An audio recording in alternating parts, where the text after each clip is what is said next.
Joining us right now is the Virginia House of Delegates Speaker, William Howell. Congratulations on getting the budget passed now that you have a new Republican majority there in the Senate. So what now? What are you hearing from the governor? Well, we haven't heard much other than his insistence on continuing to try and expand Medicaid. It's a $2 billion a year entitlement program that many of us have been opposed to. And as you know, the Senate inserted language in their budget amendments that would have created a Medicaid expansion. The House refused to consider that, and we were finally able to get through to them and get a budget last night that will help make sure that the funding for education and public safety and the other state services will continue without any hesitation. Well, the story that I'm reading from overnight suggests that after midnight, the governor sent out a statement of some kind and said the following: "This evening's actions demonstrated how deeply committed Republicans in the General Assembly are to denying 400,000 Virginians access to life-saving health care." He goes on, "When this budget reaches my desk, I will evaluate it carefully and take the actions that I deem necessary, but this fight is far from over." What do you read into that? He's, I guess, not being very gracious in defeat, is he? He is going to continue to insist on expanding Medicaid, but his options are limited. I can't believe that he would veto the budget and throw the Commonwealth into chaos without a budget. We'd lose our AAA bond rating in a heartbeat. We would not be able to pay state troopers and teachers and whatever. That's just not an option. He may well send an amendment back reinserting Medicaid expansion into the budget, but I doubt that would pass the House. Well, not only will it throw Virginia into chaos, but let's face it, this governor didn't run on much other than not being Ken Cuccinelli. But one thing he did seem to suggest when he was running was that he wouldn't do a government shutdown. He wouldn't refuse to work with the Republicans that are on the other side of the State House. So he'd be breaking a fundamental tenet of what he ran on. And again, it wasn't much.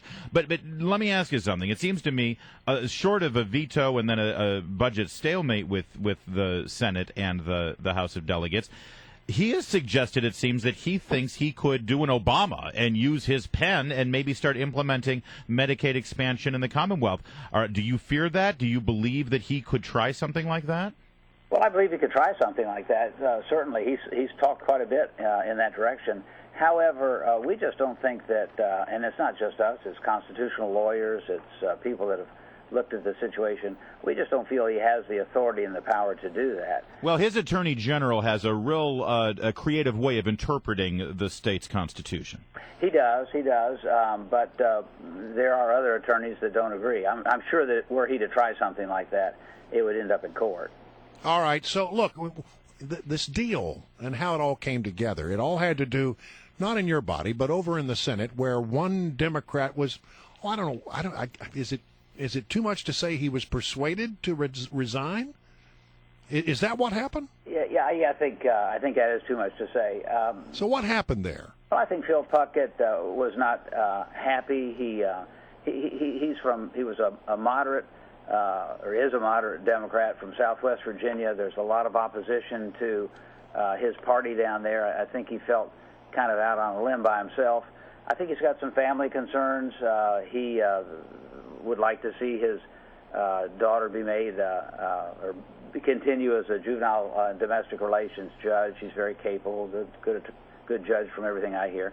So I think he just looked at all of it and said, I don't think I need this anymore. And you're okay with the way that went down? You don't feel like there's anything? Because some people have sort of said, well, that's sort of dirty politics.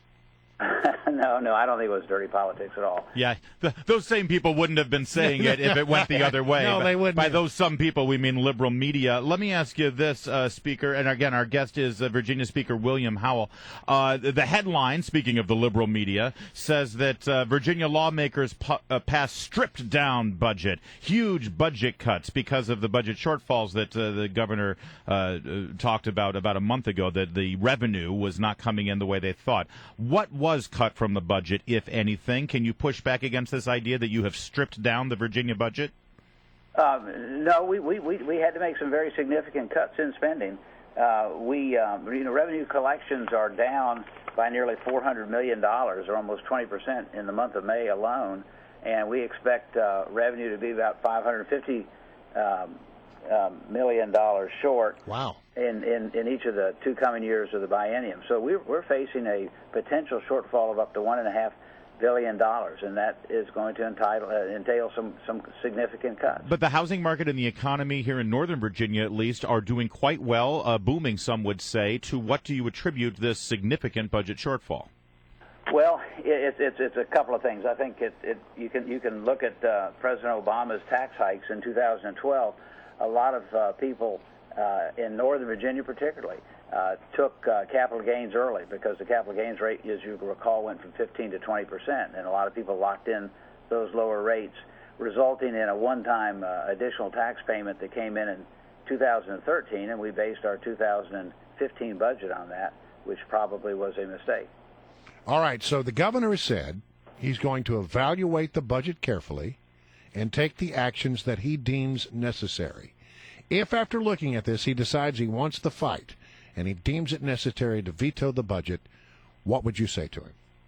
I would say, Governor, that's the most irresponsible thing I've seen in my 27 years in the legislature.